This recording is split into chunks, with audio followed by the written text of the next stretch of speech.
What's up, guys? RLTD Outdoors back at you. I'm going to do a quick review on these Tidewe breathable waders. These things are insulated. You got 1,600 grains of Insulate on the boot, so you keep your feet nice and toasty during those cold mornings. Right now, it's probably about 85 out, and that's cool out here in New Mexico for this time of the year. So I'm toasting in these things. I just got in them like a couple minutes ago, and I'm freaking toasted up right now. But I'm gonna kind of go over some of the features of these waders right here, and then I'm gonna tell you guys my thoughts on this, and tell you guys if you guys should pick these up or not. All right, as you can see on the boot, 1,600 grain of thin Insulate, so these boots are gonna be super toasty. I was only in them for a few minutes, and I'm sweating, man. All right, how to get out of these waders to do this? All right, just way too hot. These things. Look at the insulation in these waders. Alright, so that's the only thing I don't like, is that you cannot take the insulation out of this. So that's something that you want. Maybe I'll look at some of the other pairs that they have. But these ones, you cannot remove the insulation. The insulation is sewn into it. So that's the only thing I'd say I don't care about. But these things, I'm still going to run them. Alright, so right here, you have multiple pockets. So you got 2 pockets out here. So it also comes with a phone case. And you got a waterproof pocket with the waterproof zipper, so you put anything in there that you want to keep nice and dry. You have 8 shell holders right here on the chest. You got a hand warmer.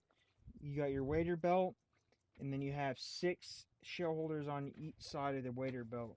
You can remove that if you don't want to have that, so that way, you know, depending on what kind of water you're hunting in, you may not be able to run the wader belt, you know, system right here. You may have to look into something else.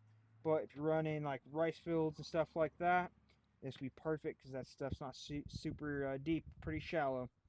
So what I do like, you have your D-rings right here. You got a good padded shoulder straps, okay? These things ain't like the up here, and then you have one little strap that gets all twisted.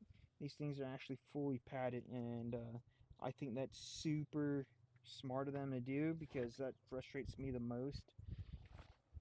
And they're super easy to adjust. Like I adjusted them right away, and they were pretty quick.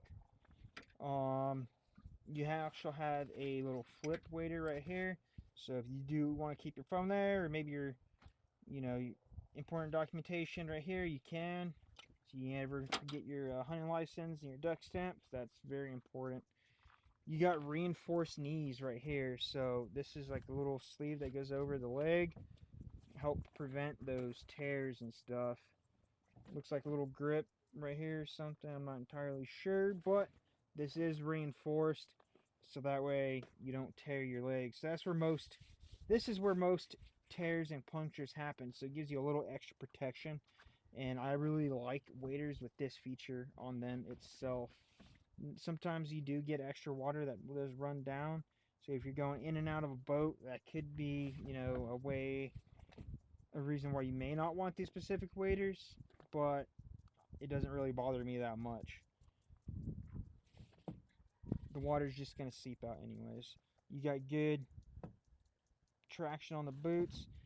I think these will work great in muddy environments and wet environments. Alright, so these are the Tidewe 1,600 breathable waders. I honestly would recommend them. Quick reference, I'm 5'8", 175 pounds. I got the size 10 medium in these waders. Boot fits perfect. I still got plenty of room if I want to throw on some thicker socks. I got plenty of room in the chest and the leg area if I want to wear some more layers during the colder months of duck season.